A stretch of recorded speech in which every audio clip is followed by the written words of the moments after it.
¿Cómo me deshago de este sufrimiento? Si has tenido que experimentar alguna vez una despedida, o si has perdido a algún ser querido, o si has sentido traición o enfermedades graves, muy probablemente has tenido este anhelo de deshacerte de este sufrimiento tan duro, tan crudo. Y esta pregunta justamente, ¿cómo me deshago de este sufrimiento? Es una pregunta que puede generar más sufrimiento. Saludos amigos, pues el día de hoy quiero compartirles una fórmula muy antigua que honestamente estuve buscando el autor, pero parece que es una fórmula de la historia en general y de la sabiduría en general. Y es la idea de que cuando nosotros nos resistimos al dolor, causamos sufrimiento. Y ya lo hemos escuchado muchas veces. No, lo que resistes persiste, si te resistes duele más, pero pues ¿qué significa resistirte y cuál sería la opción? Entonces quiero dedicarles unos minutos a comentar algo que nos enseñan en el programa de Mindful Self-Compassion, atención plena y compasión a uno mismo. Y algo que es natural, y esto me lo enseñó mi hermano David, que es fisioterapeuta, cuando tú te lastimas un área del cuerpo o tienes algún problema en un área del cuerpo, el resto de los músculos de alrededor se tensan para proteger esa zona del cuerpo, para que no haya más dolor. ¿Y qué creen que pasa? Pues que el resto de las zonas del cuerpo empiezan también a tener malestar, dolor y enfermedad. Y eso ocurre también con el dolor emocional o el dolor psicológico. Tenemos un dolor y tendemos a tensarnos y a ponernos duros y a no querer tocar ese malestar, y eso paradójicamente nos genera más dolor, hace que el sufrimiento sea más largo, y entonces parece que esto es una reacción natural. No queremos experimentar el dolor.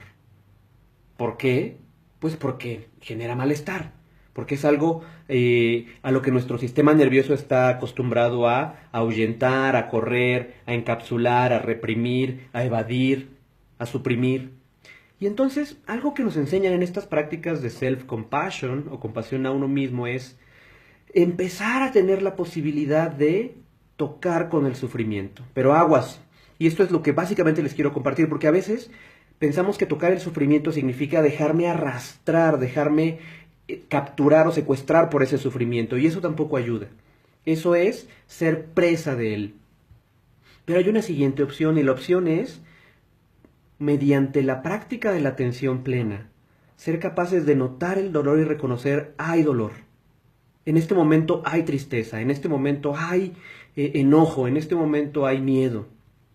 Y hay una diferencia, y les quiero poner este ejemplo, entre darme cuenta que experimento tristeza a simplemente estar pensando que mi vida no vale la pena. Chequen, hay diferencia entre hay una tristeza profunda en mi corazón a mi vida no vale la pena, no vale la pena vivir esto que estoy experimentando. En una tengo conciencia del sufrimiento, y en la otra puedo simplemente ser arrastrado por el dolor en una espiral pues que no sabemos cuándo va a terminar. Entonces el primer componente para poder tocar el sufrimiento y poder contactar con el dolor sin aumentar este malestar es atención plena. El segundo componente es, una vez que lo tocas, darte cuenta que no estás solo. Porque cuando nosotros experimentamos dolor, pensamos que nuestro dolor es el más grande, el más fuerte de todos. Entonces, si tú reconoces que otras personas están dolientes igual que tú, vuelves a reconectar con la humanidad, y cuidado, porque esto nuevamente en México se entiende como, entonces mal de mucho consuelo de tontos. No. Se refiere básicamente a darte cuenta de que tu dolor es un dolor humano, existente, y no se trata de que lo minimices, pero se trata de que te des cuenta de que no estás solo, que todos sufrimos y que hay personas que están experimentando el mismo dolor que tú, o más intenso o diferentes, y eso te reconecta con la humanidad. Evita tu sentimiento de aislamiento. Y por último, el componente que me parece que es de los más novedosos y más complejos es tener amabilidad, paciencia y calidez hacia ti. Y no para quitarte el dolor propiamente, sino porque lo necesitas en ese momento. Esto es muy interesante. Darme calidez, amabilidad, no para quitarme el dolor, porque eso se vuelve resistencia, sino porque lo necesito. El ejemplo que nos comparten es como cuando una mamá tiene a su hijo con fiebre y gripa, y es una gripa que tiene su ciclo natural, y sabe la mamá que la medicina o el apapacho no le va a quitar el malestar a la enfermedad, pero aún así lo apapacha y lo quiere porque le duele al niño, porque necesita el cariño.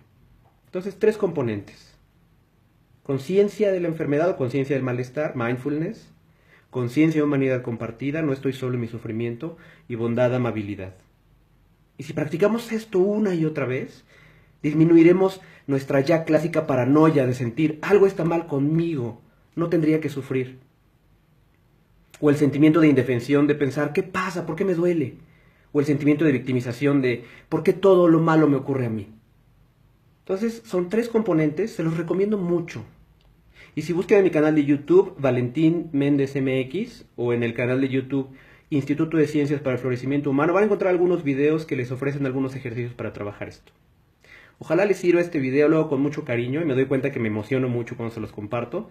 Les mando en verdad un abrazo y pues saludos desde aquí del Estado de México. El día de hoy empezamos un programa muy lindo que se llama Sensibilización y Empatía para Adolescentes, un programa que trabajaremos con docentes en el Estado de México que están experimentando grandes retos para trabajar con jóvenes que experimentan violencia, agresividad, problemas familiares, en fin. Deseenme mucha suerte y nos seguiremos viendo en otra cápsula. Si te sirve este videito, compártelo. Hasta luego.